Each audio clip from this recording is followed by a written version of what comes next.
We'll guide you through how to fix Instagram repost option not showing. Quick disclaimer, you need to follow this step-by-step guide carefully, because skipping a single step will affect your final result. If this guide helpful, don't forget to like and subscribe. First, don't forget to comment if you still need our help or want to ask something, and we will reach you as soon as possible.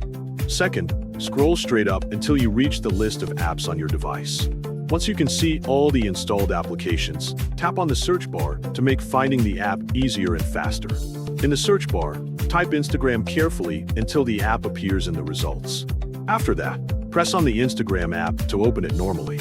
Next, slide the screen to the left until you reach the profile section inside the application. If you prefer a quicker method, you can also locate the profile option at the bottom right corner of the screen instead of sliding through the pages.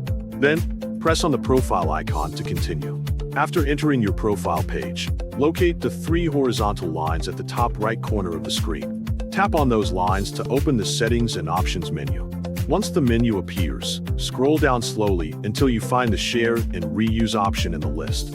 If scrolling takes too long, you can also use the search bar inside the Settings menu and type Share and Reuse to locate it faster. When you find the correct option, click on it to open the related settings. Inside this section, locate the option called Allow People to Share Your Posts and Reels. Next, look for the Repost on Posts and Reels option in the same section. Finally, make sure the option is turned on so other people can share and repost your posts and reels without any problems. Turning this setting on is important because it allows your content to be shared by Instagram users.